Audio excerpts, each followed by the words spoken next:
ஊழல் வழக்கில் சிக்கியிருக்கும் முன்னாள் பிரதமர் நஜீப் தொடர்பாக பல்வேறு செய்திகளும் ஊகங்களும் வெளியிடப்பட்டு வருவதற்கு பதிலாக நஜீப் மீதான வழக்குகளை நீக்கி அவரை முழுமையாக வெளியே விட்டுவிடலாம் என்று பினாங்கு மாநில முன்னாள் துணை முதல்வரும் உரிமை கட்சியின் தலைவருமான பேராசிரியர் ராமசாமி விமர்சித்துள்ளார். நஜீப் மீது வழக்கு தொடுத்தவர்களும் நஜீப்பை காப்பாற்ற நினைப்பவர்களும் சேர்ந்துதான் இப்போது அரசாங்கம் அமைத்துள்ளனர். ஆனால் யார் நஜீப் வெளியே வரக்கூடாது என்று கங்கணம் கட்டி ஆடுகிறார்கள் என தெரியவில்லை.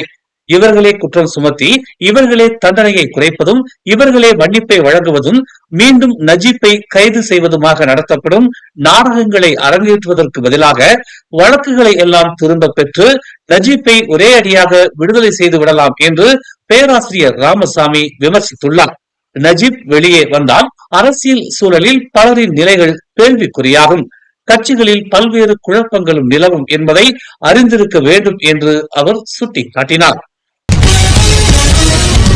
கோலம்பூரில் உள்ள தமன் ஓயூஜியில் இன்று காலை குண்டுவெடிப்பு சம்பவம் ஏற்பட்டது என்பதை போலீசார் உறுதிப்படுத்தியுள்ளனர்.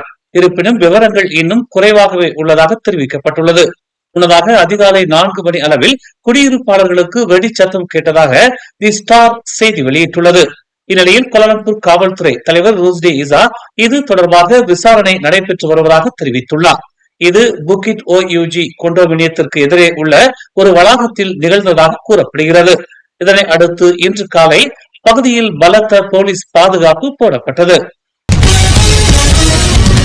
அனைத்து அரசு ஊழியர்களும் சட்டத்தின்படி தங்கள் கடமைகளை செய்ய வேண்டும் என்றும் விதிமுறைகளை மீறுவதை தவிர்க்க வேண்டும் என்றும் மாட்சிமை தங்கிய மாமன்னர் சுல்தான் இப்ராஹிம் ஆணையிட்டுள்ளார். இன்று காலை இஸ்தானா நெகாராவில் நடைபெற்ற கூட்டத்தின் போது மாமன்னர் இந்த உத்தரவை வழங்கியதாக அரசின் தலைமைச் செயலாளர் தான்ஸ்ரீ ஷம்சுல் அஸ்ரி அபுபக்கர் தெரிவித்துள்ளார்.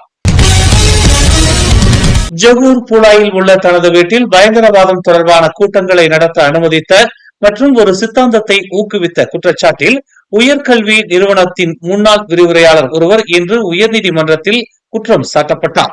70 வயதான அப்துல்லா தாவூத் நீதிபதி கே முனியாண்டி முன் மனு செய்தார். செப்டம்பர் 3ஆம் தேதி 2023ஆம் ஆண்டு மற்றும் இவ்வாண்டு ஏப்ரல் 14ஆம் தேதிக்கு இடையில் ஜொகூர் பார்வில் உள்ள ஜலான் தக்வா கம்போங் மெலாயு கங்கார் பூலாயில் உள்ள அவரது வீட்டில் டேஸ் பயங்கரவாத குழுவுடன் தொடர்புடைய சித்தாந்தத்தை புகுத்துவதன் மூலம் பயங்கரவாத செயல்களை ஊக்குவித்ததாக அவர் மீது குற்றம் சுமத்தப்பட்டுள்ளது. கடந்த 2023ஆம் ஆண்டு அக்டோபர் 7ஆம் தேதி போர் வெடித்ததில் இருந்து காசாவில் உள்ள பாலஸ்தீனியர்களுக்கு மலேசியா 45 மில்லியன் ரிங்கிட் நன்கொடைகள் மற்றும் மனிதாபிமான உதவிகளை இதுவரை வழங்கி உள்ளது என்று வெளியுறவுத்துறை துணை அமைச்சர் முகமது அலமின் தெரிவித்துள்ளார்.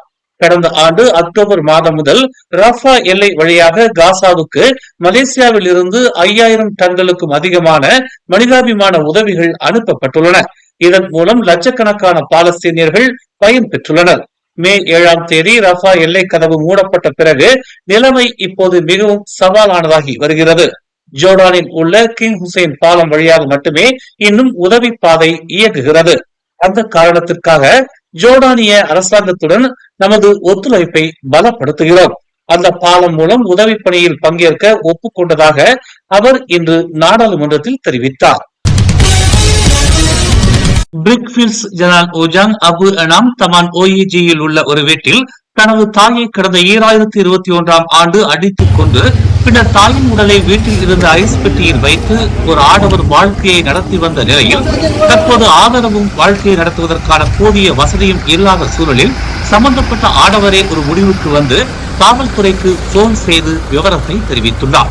விவரம் அறிந்த காவல்துறையினர் விரைந்து வந்து 3 வருடங்களாக ஐஸ் பெட்டியில் இருந்த 80 வயது மாதுவின் உடலை மீட்டனர். இதனை அடுத்து சடலத்தை மருத்துவ பரிசோதனைக்கு அனுப்பி வைத்ததோடு அவ்வாடவரையும் போலீசார் கைது செய்தனர். இச்சம்பவம் அந்த வட்டாரத்தில் பெரும் பீதியை கிளப்பியுள்ளது. பாடம் ஜாவா ரிம்பா ஷா அலாமில் வீற்றிருக்கும் அருள்மிகு ஸ்ரீ மகா மாரியம்மன் ஆலயத்தின் விசாலாட்சி சமேத ஸ்ரீ காசி விஸ்வநாதர் மற்றும் ஸ்ரீ பாலசாஸ்தா நூதன சன்னதி அஷ்டபந்தன மகா கும்பாபிஷேகம் எனும் திரு குடமுழக்கு நன்னீராட்டு பெருவிழா வரும் நவம்பர் 14ஆம் தேதி காலை 7:15 மணி முதல் 8 மணி வரை நடைபெற உள்ளது. பக்த பெருமக்கள் திரளாக கலந்து கொண்டு இறை அருள் பெற்று செல்லுமாறு கேட்டுக் கொள்ளப்படுகிறார்கள்.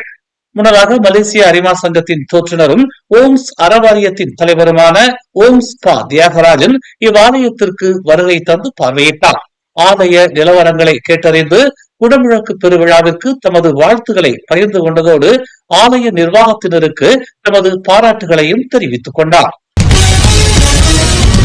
ஜொகூர் மாநிலத்தில் போதைப் பொருள் குற்றங்களை கட்டுப்படுத்தும் நடவடிக்கையின் ஒரு பகுதியாக கடந்த நவம்பர் 3ஆம் தேதி இரவு 8 மணி முதல் நவம்பர் 4ஆம் தேதி காலை 11 மணி வரை லுவாங், ஜொகூர் பாரு மற்றும் இஸ்கந்தார் புத்ரி ஆகிய இடங்களில் அதிரடி சோதனைகள் மேற்கொள்ளப்பட்டதில் 17 முதல் 62 வயதுக்கு உட்பட்ட 3 உள்ளூர் ஆண்கள், 2 உள்ளூர் பெண்கள் மற்றும் 2 வெளிநாட்டு பெண்கள் உட்பட 7 பேர் கைது செய்யப்பட்டனர். அவர்கள் மீதான சிறுநீர் பரிசோதனையில் மெத்தாம்பெத்தமின் மற்றும் கெட்டமின் போதைப் பொருள் பயன்பாடு இருப்பது கண்டறியப்பட்டுள்ளது. அவர்களில் ஒருவருக்கு முந்தைய போதைப் பொருள் குற்றச்சாட்டு உள்ளதாகவும் தெரிய வந்துள்ளது. ஜனவரி 1 முதல் நவம்பர் 7ஆம் தேதி வரை ஜொகூர் காவல்துறையால் மொத்தம் 21,628 பேர் போதைப் பொருள் சம்பந்தமாக கைது செய்யப்பட்டுள்ளனர். அதே நேரத்தில் மொத்தமாக 5.78 டன் போதைப் பொருள் பறிமுதல் செய்யப்பட்டுள்ளது. மேலும் செய்திகளை தெரிந்து கொள்ள தமிழ் மலர் நாளிதழை பாருங்கள். எங்களோடு இணைந்திருக்க மலர் டிவியை பதிவு செய்து கொள்ளுங்கள். உறவுகள் மகிழ்ந்திட விருப்பம் மற்றும் பகிர்வு சேவையை சொடுக்குங்கள்.